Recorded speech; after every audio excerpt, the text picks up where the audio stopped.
Hello everyone, hope you all are doing good and safe. कुछ critical चीज़ें हैं, मेरे हिसाब से मैं इसको क्रिटिकल ही कहूँगी।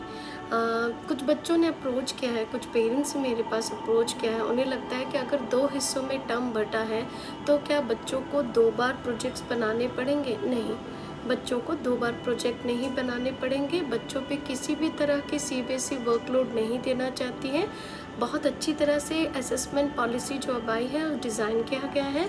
इसमें एक ही प्रोजेक्ट होगा पर उसे टर्म 1 और टर्म 2 में सेग्रीगेट कर दिया गया है, पर बच्चा बनाएगा एक ही प्रोजेक्ट। और जहाँ तक बात है टर्म 2 में उसके वाइवा क्वेश्चंस वगैरह जनरेट होगी, टर्म 1 में तो जो उसका अपना खुद का सब्जेक्ट टीचर है वो ही डील करेगा। तो एक ये बहुत इम्पॉर्टेंट इन्फॉर्मेशन थी। दूसरी कि कुछ एक कंसर्न ये है कि बच्चों को लगता है, कुछ एक पेरेंट्स को भी लगता है कि क्या कहते हैं इस बार भी कोई बोर्ड एग्ज़ाम नहीं होगा, सीबीएसई कोई एग्ज़ाम नहीं कराएगी और स्कूल में जो भी बच्चा परफॉर्मेंस देगा उसके हिसाब से ही जो रिज़ल्ट बनेगी। तो ऐसा बिल्कुल भी नहीं है। इस बार बच्चों को और पेरेंट्स को सीरियस होने की ज़रूरत है कि हर हालत में एग्ज़ाम होगी। सीबीएसई ने बहुत क्लियरली ये नोटिफाई किया है कि चाहे कुछ भी हो जाए एग्ज़ाम्स ज़रूर होंगे। टर्म 1 और टर्म 2 में जैसे मैंने प्रीवियस वीडियो में भी बताई है कि अगर किसी भी वजह से अगर ऑफलाइन एग्ज़ाम नहीं हो पाता है, दोनों टर्म 1 और टर्म 2 में अगर दोनों ऑफलाइन एग्ज़ाम नहीं हो पाता है तो ऑनलाइन एग्ज़ाम होगी। और ऑनलाइन एग्ज़ाम जैसे टर्म 2 में था आपका 2 घंटे का एग्ज़ाम, लेकिन अगर आप उसको ऑनलाइन ले रहा है बच्चा अगर पेंडेमिक सिचुएशन की वजह से, तो उसकी टाइम घट के 90 मिनट्स हो जाएगी। तो एग्ज़ाम तो हर हालत में होगा। कुछ कंसर्न ये भी है कि क्या कहते हैं कि किस तरह से वेटेज ली जाएगी, रिज़ल्ट कैसे बनेगा, रिज़ल्ट कैसे होगा। देखिए रिज़ल्ट का it's too early to say anything, पर सीबीएसई ने यही की है कि जो ऑफलाइन एग्ज़ाम है यानी कि बच्चा जो स्कूल में आकर के जो एग्ज़ाम देगा उस पर ज़्यादा वेटेज दी जाएगी, उसका ज़्यादा वेटेज लिया जाएगा। ऐसा नहीं कि ऑनलाइन का नहीं लिया जाएगा, डेफिनेटली ऑनलाइन का भी वेटेज लिया जाएगा, लेकिन ऑफलाइन का वेटेज ज़्यादा भी लिया जाएगा। तो कुछ एक कंडीशंस भी उन्होंने दिए हुए हैं, जैसे कि सपोज़ कीजिए कि टर्म 1 आपका ऑफलाइन हो गया और टर्म 2 आपका ऑनलाइन हुआ, तो टर्म 1 को वेटेज दिया जाएगा। सेकेंड कंडीशन ये दिया गया कि टर्म 1 आपका हो गया ऑनलाइन एंड टर्म 2 आपका ऑफलाइन, तो टर्म 2 को आपको ज़्यादा वेटेज दिया जाएगा। और अगर ऐसी कंडीशन में जब आपकी दोनों ही जो है ऑनलाइन हो गई तो दोनों को इक्वल वेटेज दिया जाएगा। तो ये है आपकी जो रिज़ल्ट फाइनल जो बनेगी उसके बारे में। अब है एक जो असर्शन एंड रीजनिंग के बारे में काफ़ी बात हो रही है कि सैट और मैट के लेवल के जो है असर्शन रीजनिंग दे दिए गए हैं, डेफिनेटली दे दिए गए हैं। सैट और मैट में ही असर्शन एंड रीजनिंग आती थी, इससे पहले कभी भी सीबीएसई ने असर्शन रीजनिंग के क्वेश्चंस नहीं दिए थे। पर इसको हम बहुत सिंपली एक्सप्लेन कर सकते हैं बच्चों को, क्योंकि ये सिर्फ स्टेटमेंट्स होती हैं जिसमें एक में आप एक्सप्लेनेशन दे रहे हो और दूसरे में आप उसका जो है फैक्ट बता रहे हो। तो कहीं ना कहीं it's not that much of complicated जैसे कि हम सोच रहे हैं।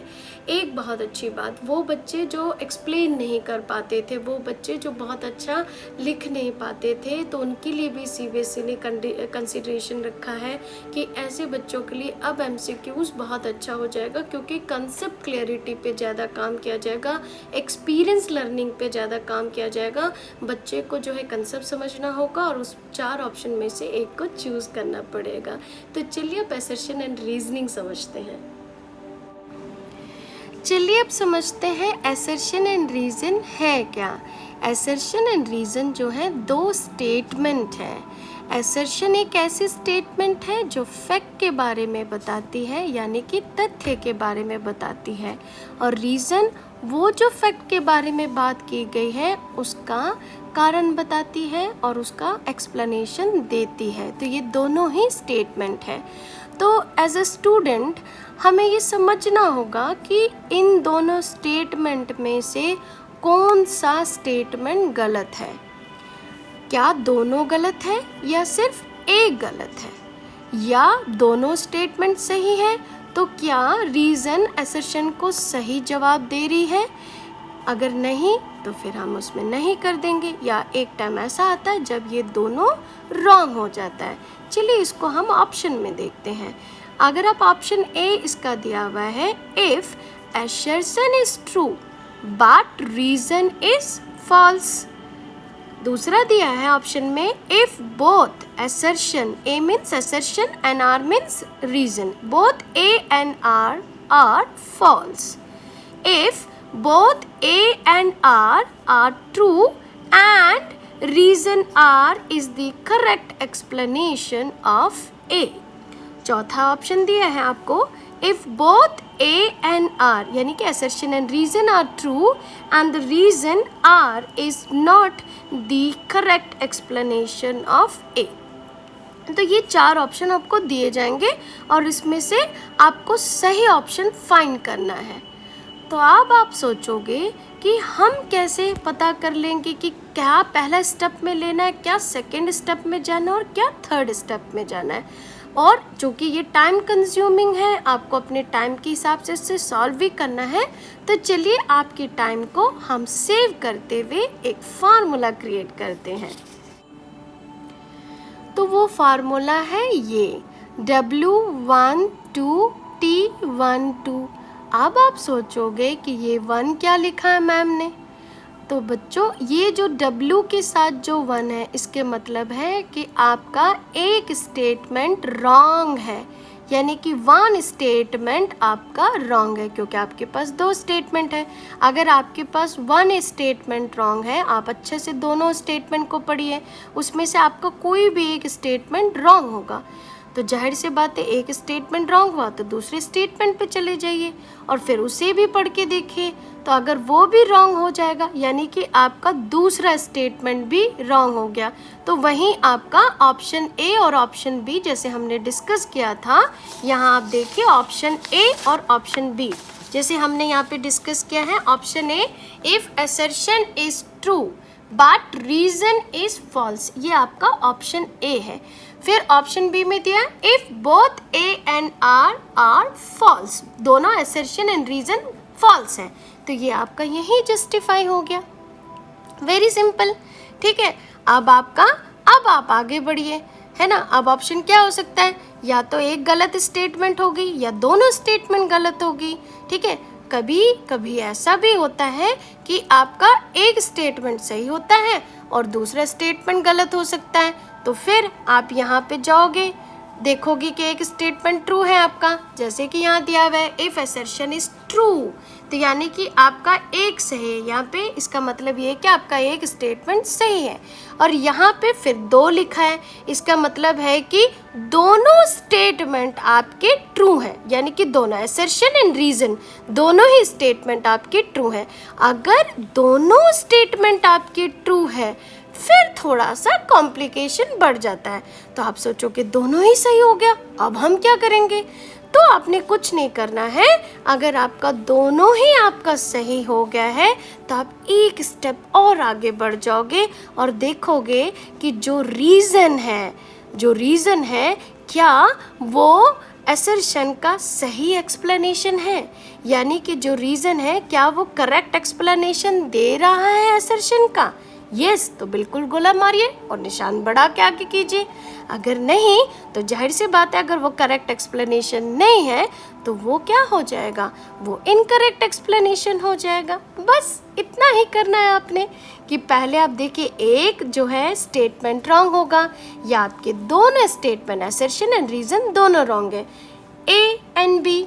उसके बाद आप टी पे चले जाओगे कि अगर ऑप्शन ऐसा भी होगा कि कभी एक राइट भी होगा, अगर एक राइट होगा अगेन वो ऑप्शन ए पे आ जाता है, ठीक है। उसके बाद फिर आप सेकंड पे जाते हो, यानी कि 2 मतलब 2 बार आपका स्टेटमेंट और आपका जो है दोनों स्टेटमेंट असर्शन एंड रीजनिंग दोनों सही होगा। अगर दोनों सही है तो क्या रीज़न करेक्ट एक्सप्लेनेशन देता है, सी मीन्स करेक्ट एक्सप्लेनेशन देखें, ठीक है। और अगर वो करेक्ट एक्सप्लेनेशन नहीं दे रहा है तो जाहिर सी बात है वो इनकरेक्ट एक्सप्लेनेशन दे रहा है, तो आप इसको इनकरेक्ट एक्सप्लेनेशन पे गोला मार लीजिए।